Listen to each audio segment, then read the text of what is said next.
Well, hey, everybody, this is Robert, and welcome to today's show. Today, I want to take a look at this story that was published in 7 News, and I saw it in several other news sources about 7 people that died after drinking hand sanitizer at a party in Russia. So let's go ahead and take a look.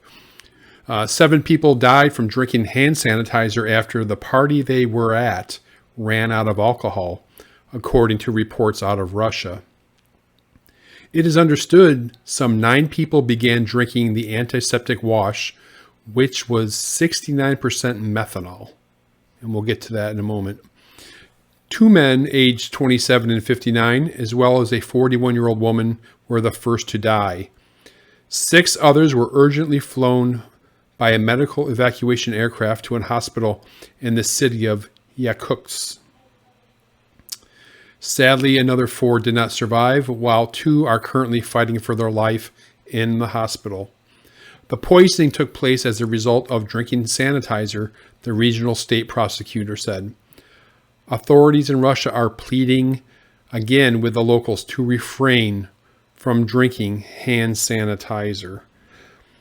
Not a new story. We've been seeing this for years now, and that takes me back to this report out of CNN about 5 years ago. And it said, since 2010, Poison Control Center hotlines across the United States have seen a nearly 400% increase in calls related to children younger than 12 ingesting hand sanitizer, according to new analysis by the Georgia Poison Control. Kids are getting into these products more frequently, and unfortunately, there's a percentage of them going to the ER. The amount of alcohol in hand sanitizer ranges from 45 to 95%. Ingesting even small amounts, as little as 2 or 3 squirts in some cases, can cause alcohol poisoning. By comparison, wine and beer contain about 12 and 5% alcohol, respectively. Alcohol poisoning can cause confusion, vomiting, and drowsiness. In severe cases, a child can stop breathing.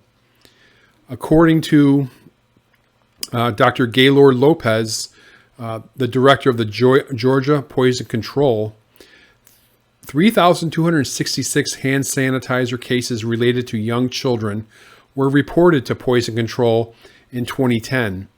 In 2014, that number increased to over 16,000 cases. Now, just going back to the Russia case, their hand sanitizer typically contains isopropyl alcohol I think it's ethanol, maybe isopropyl alcohol. Methanol is very severe even on the skin. And as you recall earlier this year, there was a whole bunch of hand sanitizer that was recalled in the U.S. because it contained methanol, much more severe than isopropyl alcohol. So what's the real story? This is from Poison Control. And they say the bottom line is hand sanitizers usually contain alcohols that have been FDA approved for topical use. These can be hazardous in large quantities, but a taste amount usually does not cause serious symptoms. Hand sanitizers usually contain alcohols that have been FDA approved for topical use. Such products contain ethanol, okay, I was right, ethyl alcohol, or isopropyl alcohol, or benzalkonium chloride, a detergent. Drinking alcohol-based hand sanitizers can cause intoxication and coma.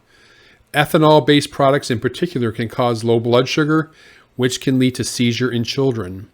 Until recently, the risk of hand sanitizer exposure was not considered more dangerous than exposure to other sources of alcohol in the child's environment. All alcohol-containing products such as beer, wine, liquor, rubbing alcohol, mouthwash, facial toner, or hair tonics that contain alcohol should be stored out of sight and out of reach of children.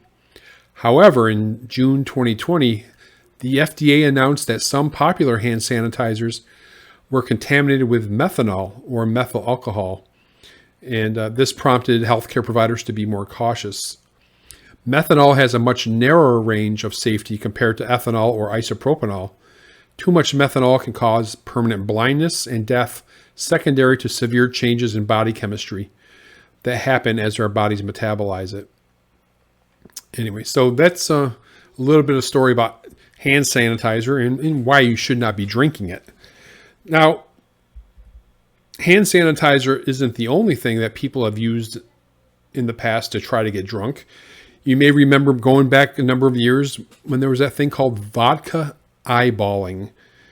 And that was where people would pour vodka into their eye to try to get drunk. They thought that the effect of the vodka would be so much quicker, it'd be a much quicker buzz than by drinking it. And also it was a way to avoid the breathalyzer by pouring it into the eye. But it's not very safe. And at 40% pure ethanol, vodka in the eye would create inflammation. Does it hurt? Yes. And this is something that was on YouTube, and different college kids and high school kids daring each other, all that kind of stuff. Vodka poured into the eyeball may well leave the eye with decreased sight and can cause burning, inflammation, and scarring of the cornea and sclera. Daily Mail, a news source, claims a YouTube search turned up 800 clips of youngsters pouring vodka into their eyes. A search for vodka eyeball, this is an older article, now shows only 94 clips dating back to 2006. Anyway, it is something that's been out there. And there's been some research on it. And this is out of the Journal of Injury and Violence. And it says, vodka eyeballing a potential cause of ocular injuries. Physicians may encounter patients with acute injuries or chronic problems secondary to performing dares promoted on the internet through websites such as YouTube and Facebook. Such websites provide a window into trends that illuminate transgressive behavior among teenagers and young adults. In 2010, reports in the media emerged concerning a practice known as vodka eyeballing, which involves a person pouring shots of vodka directly into the eye. It may have originated in the U.S. as a trick performed by waitresses for tips at resorts. It was also featured in a movie called Kevin and Perry. Not familiar.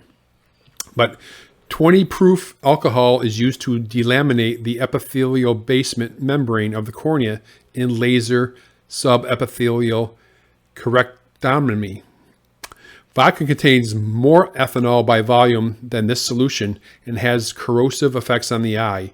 Physicians report that vodka eyeballing can cause corneal abrasions and scarring, and evidently at some point loss of vision. And you're also at increased risk for ocular infections. Participants claim that alcohol enters the bloodstream through the veins in the rear of the eye, causing speedier inebriation than drinking does. The American Academy of Ophthalmology states that a person does not get a quick high because the amount of alcohol absorbed by the conjunctiva and the cornea is too small to have such an effect. Furthermore, participants already may be drunk at the time of the act and thus mistakenly think that the vodka eyeballing intoxicates them more quickly. So, in other words, bad idea, dangerous stuff, avoid it. And lastly, I want to talk about, there was something that was going around about, 5-10 years ago also, and it was called the Vodka Tampon. And this was reports of women soaking tampons in vodka and then inserting them, thinking they were going to get a buzz. And again, it was for the quick buzz, and it was for avoiding getting caught by breathalyzer. People were saying at the time this was a trend. However, a lot of that stuff has been debunked since then. And if we look at this Scopes piece, it says, are women using vodka tampons to get drunk? They basically said, no, false. That's not true. Although whispers about young women trying to get their alcohol buzzes by inserting vodka-soaked tampons into themselves have existed for more than 15 years, cases documenting instances of women actually engaging in such a practice are rare to non-existent, and well short of proving it to be a widespread phenomena rumors make it out to be. So anyway, so it appears that's not true, and that's a good thing. Anyway, just some interesting stuff, especially with all the hand sanitizer use, hand sanitizer in the house, in your car, at your work, especially at home, in your car. Keep the kids from it, and watch out for kids trying to get that quick buzz from doing it, because it can be very dangerous. Anyway, thanks for listening, and I'll see you next time.